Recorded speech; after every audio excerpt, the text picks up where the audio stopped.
Hello everyone, आज की इस वीडियो में हम लोग पढ़ने वाले हैं बायोलॉजी का chapter number 1 that is sexual reproduction in flowering plants. तो चलो जल्दी से स्टार्ट करते हैं। तो सबसे पहले इंट्रोडक्शन देख लेते हैं। तो सबसे पहले हमने इसमें क्या बोला चैप्टर में कि फ्लावरिंग प्लांट्स। अब फ्लावरिंग प्लांट्स क्या होते हैं? एंजियोस्पर्म्स। ठीक है। अब जो फ्लावरिंग प्लांट होता है यानी कि एक प्लांट होता है वो रिप्रोड्यूस करता है सेक्शुअली, और वो किसके थ्रू करता है? फ्लावर्स के थ्रू करता है, यानी कि फ्लावर एक रिप्रोडक्टिव साइट है। अब फ्लावर एक रिप्रोडक्टिव ऑर्गन है किसका? प्लांट का। जैसे ह्यूमंस के अंदर रिप्रोडक्टिव ऑर्गन होते हैं, ऐसे प्लांट के अंदर रिप्रोडक्टिव ऑर्गन होता है फ्लावर। ठीक है।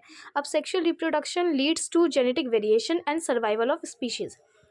जब एसेक्सुअल रिप्रोडक्शन होता है तो जो उसकी ऑफस्प्रिंग्स बनती है वो होती है क्लोन्स। ठीक है, यानी कि वो सब एक जैसे दिखती है, जिससे कि वेरिएशन नहीं आता तो इन ब्रीडिंग डिप्रेशन हो जाता है, जिसके बारे में हम अभी आगे पढ़ेंगे। लेकिन सेक्सुअल रिप्रोडक्शन की वजह से आएंगे वेरिएशन, और वेरिएशन जो है वो सर्वाइवल ऑफ स्पीशीज़ को प्रमोट करेंगी, यानी कि इससे जो स्पीशीज़ होंगी वो सर्वाइव कर पाएंगी। ठीक है। तो अब हम इस चैप्टर में कैसे कैसे पूरा पढ़ने वाले हैं। सबसे पहले हम फ्लावर के बारे में पढ़ेंगे, उसके बाद हम गेमेट फॉर्मेशन के बारे में पढ़ेंगे, then pollination, fertilisation, seed and new plant. ठीक है, तो ये हमारा पूरा फ्लो चलने वाला है। अब हम बात कर रहे हैं flower that is a fascinating organ. ये सारी की सारी एनसीईआरटी में लाइंस लिखी हुई है कि फ्लावर एक फैसिनेटिंग ऑर्गन है। क्यों है? क्योंकि एक अच्छे और एक सच्चे साइंटिस्ट के लिए फ्लावर एक एम्ब्रियोलॉजिकल एंड मार्फोलॉजिकल मार्वल है। ठीक है, ये सिर्फ ग्रीफ, हैप्पीनेस, अफेक्शन ये सब शो करने के लिए नहीं है, वो एक फैसिनेटिंग ऑर्गन है एक साइंटिस्ट के लिए। ठीक है। Typical flower has 4 whorls. Typical flower के पास क्या होते हैं? 4 पार्ट्स होते हैं, that is calyx, corolla, angiosperm and gynoecium. तो कैलिक्स क्या होता है? देखो, एक कोई भी फ्लावर होता है ना, तो उसमें क्या होती है? पेटल्स होते हैं। क्या होते हैं? पेटल्स होते हैं।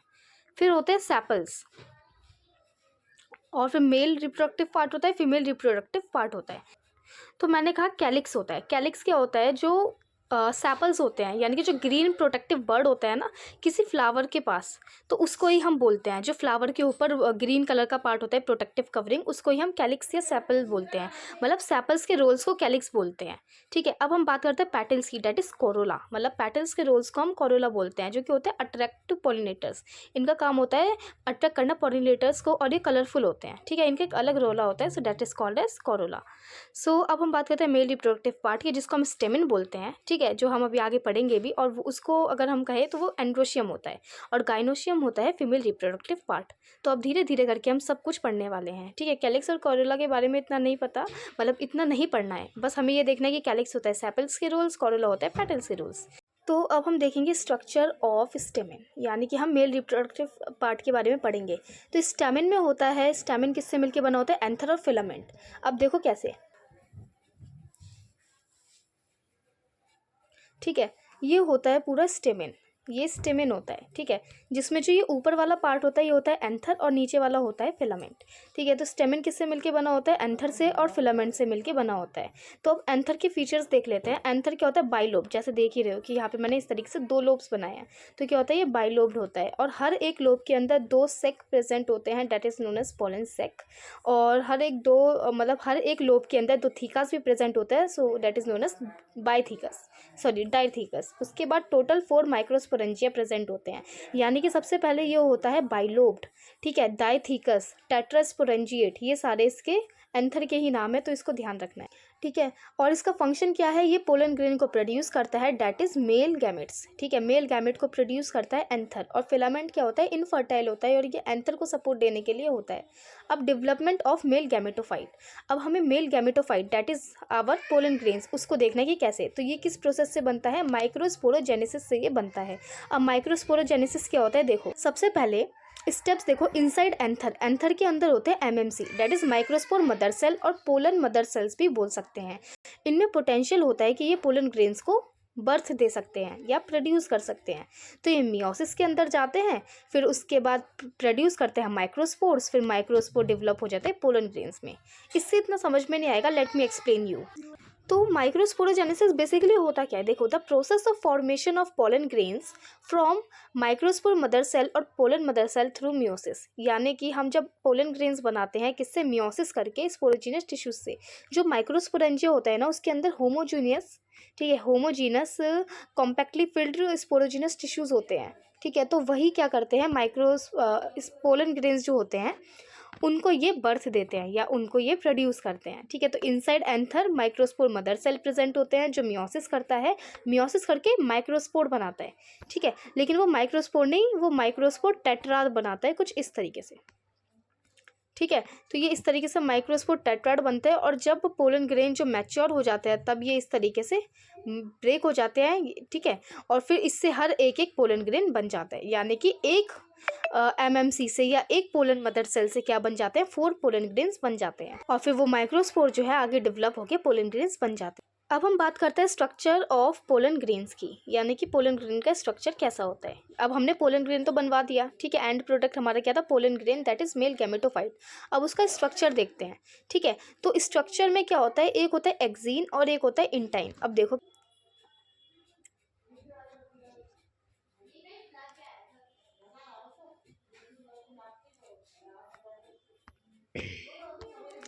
तो इसमें देखो ये बाहर वाली वॉल दिख रही है, ये क्या है, एक्जीन है, और ये जो अंदर वाली वॉल है ये क्या है, इंटाइन है। ठीक है, ये जो अंदर है ये है जनरेटिव सेल, और ये जो बड़ा वाला पार्ट दिख रहा है ये है वेजिटेटिव सेल, और नीचे वाला है जनरेटिव सेल। तो ये एक पोलन ग्रेन का स्ट्रक्चर होता है। मैंने रफली सा डायग्राम बनाया है, बुक में भी है ये। तो ये एक्जीन क्या होती है, टफ आउटर लेयर होती है जो कि स्पोरोपोलिनिन से बनी होती है, और स्पोरोपोलिनिन एसिड, एल्कलीन मीडियम या फिर हाई टेम्परेचर एंजाइम्स किसी से भी डिग्रेड नहीं होता है, विदस्टैंड करता है ये सबके साथ। तो इसलिए हम पोलन ग्रेन्स को फॉसिल्स की तरह भी प्रिजर्व करके रख सकते हैं। ठीक है, और ये ब्रेक भी नहीं होते हैं। अब जो इनर वॉल होती है वो बनी हुई होती है इंटाइन। ठीक है, इंटाइन किससे बना हुआ होता है, cellulose plus pectin, pectin plus cellulose. ठीक है, तो इस और ये क्या होती है, कॉन्टिन्यूस लेयर होती है इंटाइन। ठीक है, क्योंकि इसमें कहीं पर भी कोई मतलब कॉन्टिन्यूस नहीं होता है, लेकिन जो एक्जीन होती है वो डिसकॉन्टिन्यूस लेयर होती है, क्योंकि जहाँ पे भी एक्जीन पोलन ग्रेन में प्रेजेंट नहीं होगी, ठीक है, उसको हम बोलेंगे जर्म पोर। जहाँ पे भी प्रेजेंट नहीं होती है स्पोरोपोलिनिन उसको हम जर्म पोर बोलते हैं। तो अब हमने क्या बोला कि कंटेन करता है ये vegetative cell plus generative cell. ठीक है, वेजिटेटिव सेल बड़ा होता है, अबंडेंट फूड रिजर्व करता है, लेकिन जो जनरेटिव सेल होता है वो स्मॉल होता है और स्पिंडल शेप का न्यूक्लियस होता है। ठीक है, जनरेटिव सेल आगे जाके 2 मेल गैमेट्स में डिफ्रेंशिएट हो जाता है।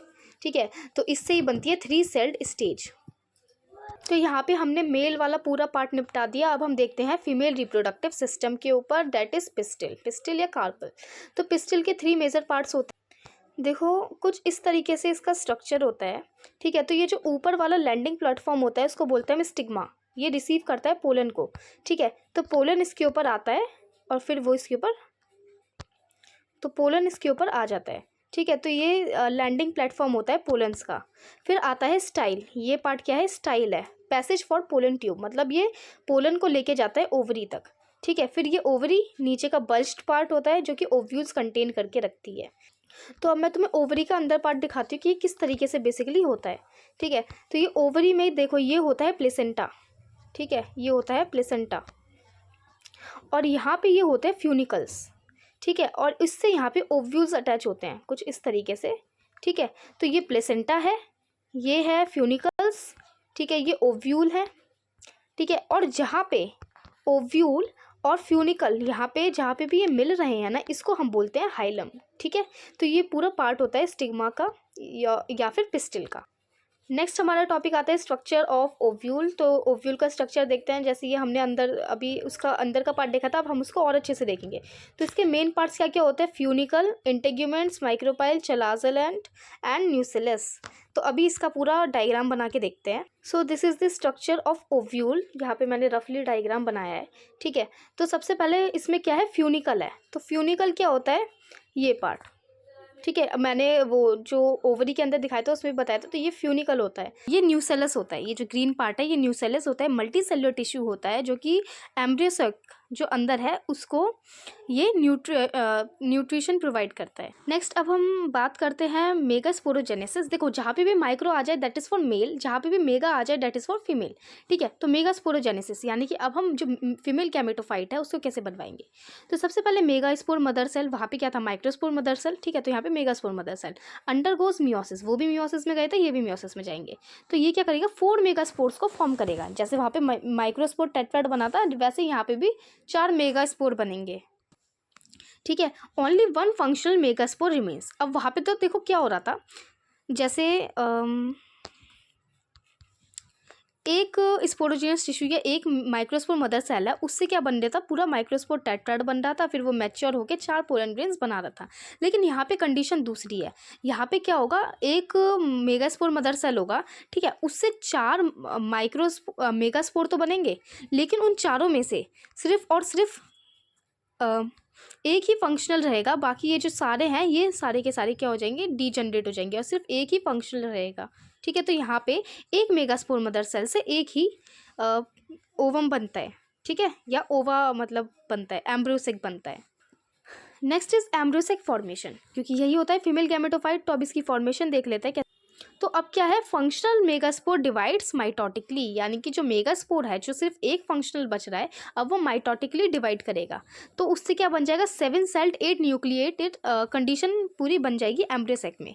देखो कैसे होगा, जैसे पहले एक सेल है, ठीक है, उसने माइटोसिस करके इसके अंदर क्या हो जाएंगे, 2 बन जाएंगे। फिर ऐसे करते करते 4 न्यूक्लिएटेड कंडीशन आ जाएगी। अभी सिर्फ कैरियोकाइनेसिस हो रहा है, यानी कि न्यूक्लियस डिवाइड हो रहा है। फिर क्या हो जाएगी, 8 इसके अंदर कंडीशन आ जाएंगी। ठीक है, अब क्या होगा, जब ये 8 न्यूक्लिएटेड बन जाएगा ना, तो उसके बाद अब इसमें साइटोकाइनेसिस भी होगा, यानी कि सेल भी डिवाइड होंगे। तो कैसे पूरा स्ट्रक्चर बनेगा, तरीके से सबसे पहले एक स्ट्रक्चर बना लो।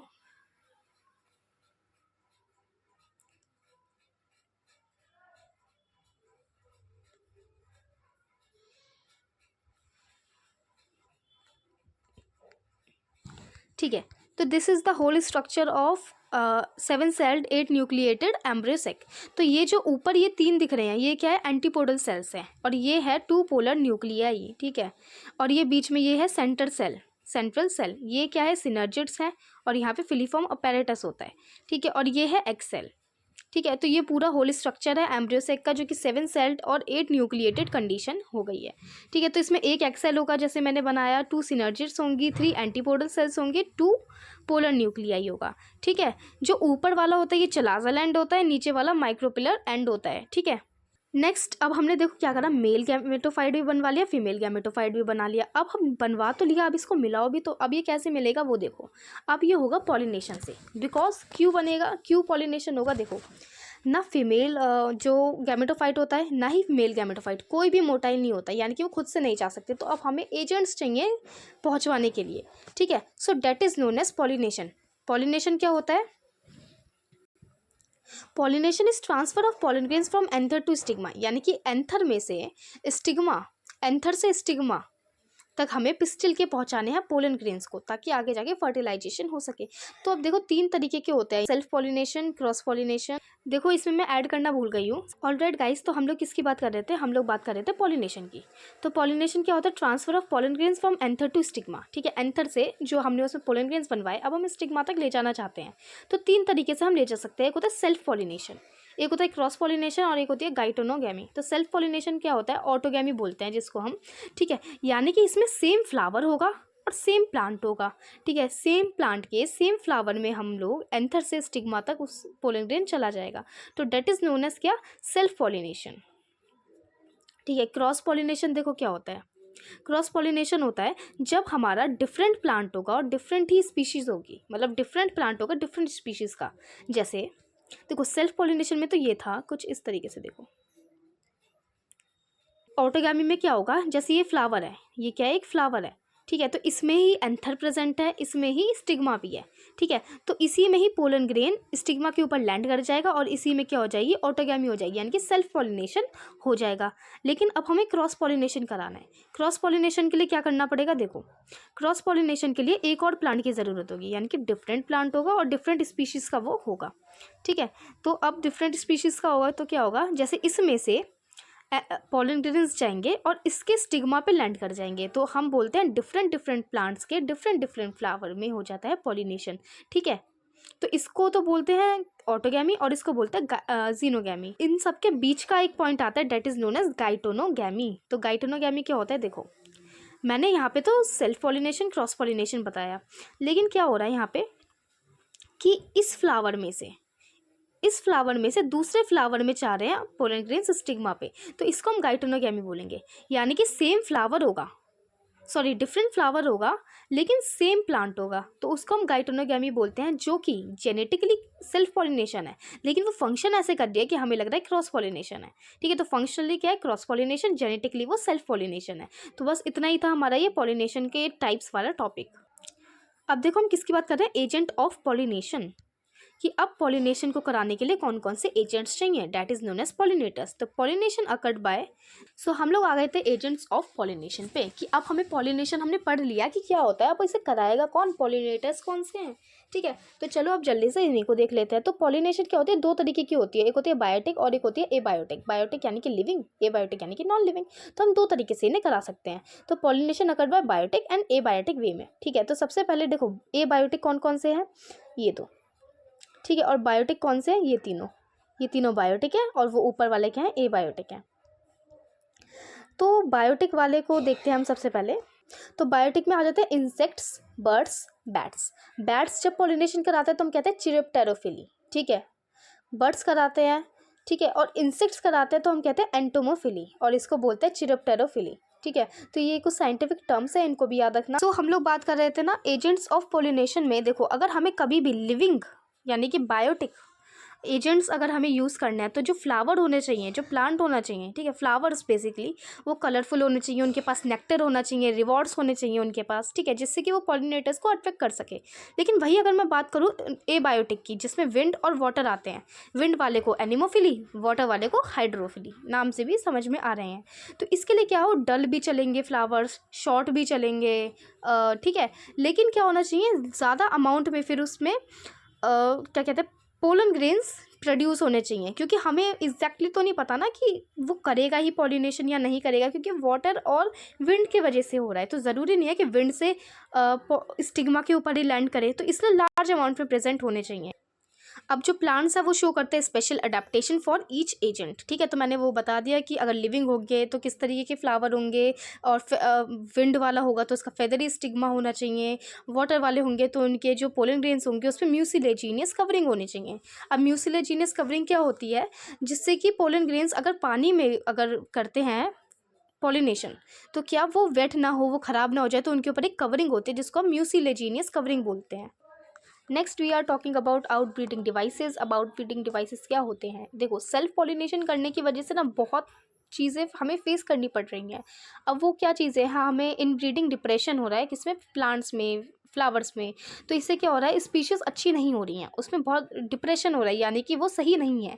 जब कोई वेरिएशन ही नहीं आएगी, क्योंकि सेल्फ पॉलिनेशन ही करा जा रहा है, सेम स्पीशीज़ है, सब कुछ सेम सेम है, ठीक है, सब हो रहा है, तो क्या होगा, इन ब्रीडिंग डिप्रेशन हो रहा है। ठीक है, तो उसको रोकने के लिए क्या होते हैं, आउट ब्रीडिंग डिवाइसेस होते हैं। आउट ब्रीडिंग डिवाइसेस क्या करते हैं, ये प्रमोट करते हैं क्रॉस पॉलिनेशन को, और प्रिवेंट करते हैं या इनहिबिट करते हैं सेल्फ पॉलिनेशन को।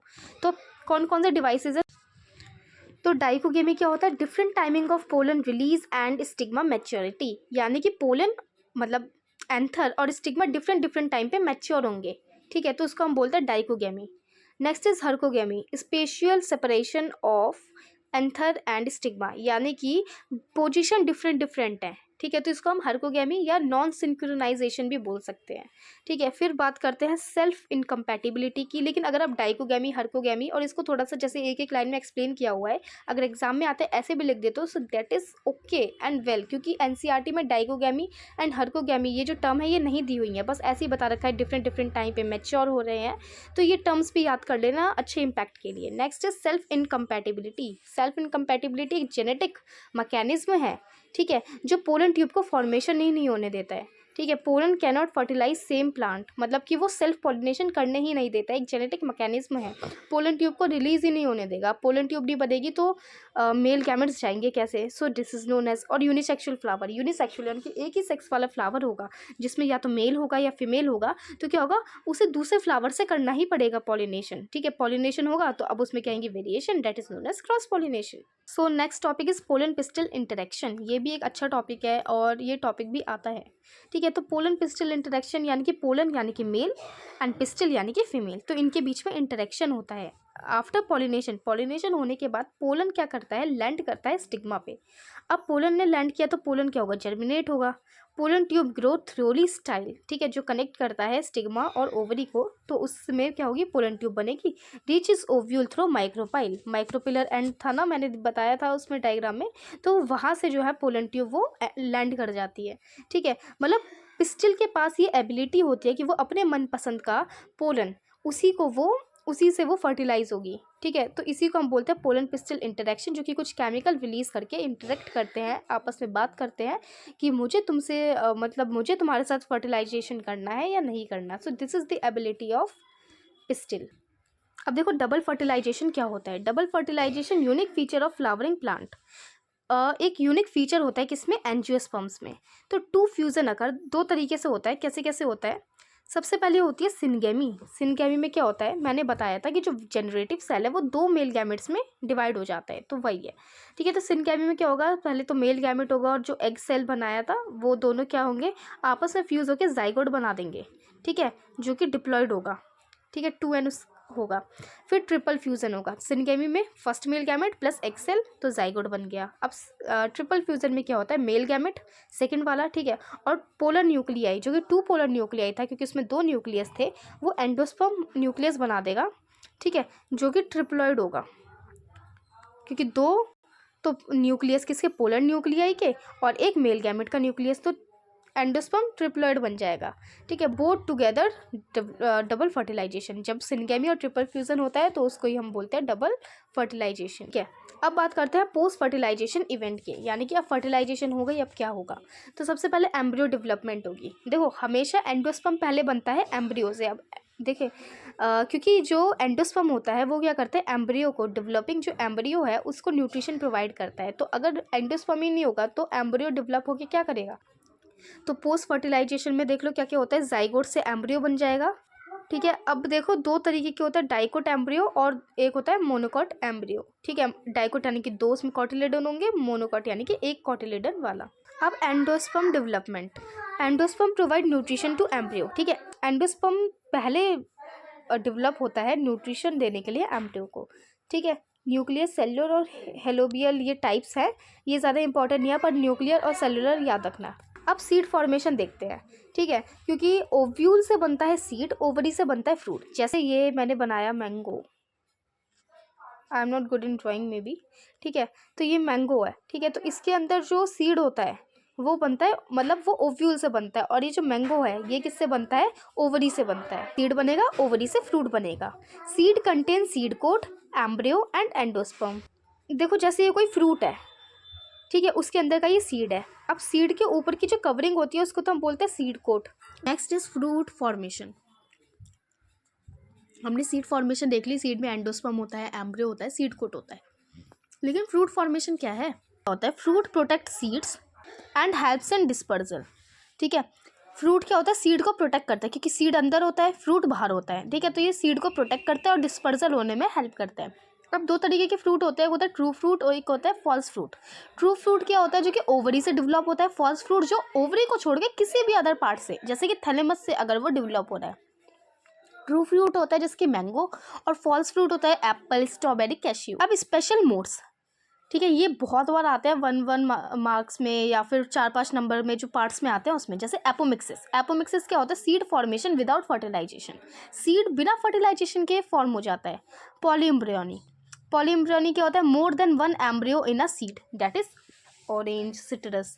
मतलब कि किसी फ्रूट में एक से ज़्यादा सीड्स हैं तो उसको हम बोलते हैं, सॉरी, एक सीड में एक से ज़्यादा एम्ब्रियो है तो हम उसको बोलते हैं पॉली एम्ब्रियोनी। चैप्टर पूरी तरीके से ख़त्म होता है। अगर इतनी ही शॉर्ट वीडियोज़ में पूरी एक्सप्लेनेशन चाहिए तो प्लीज़ कमेंट ज़रूर करना और लाइक कर देना।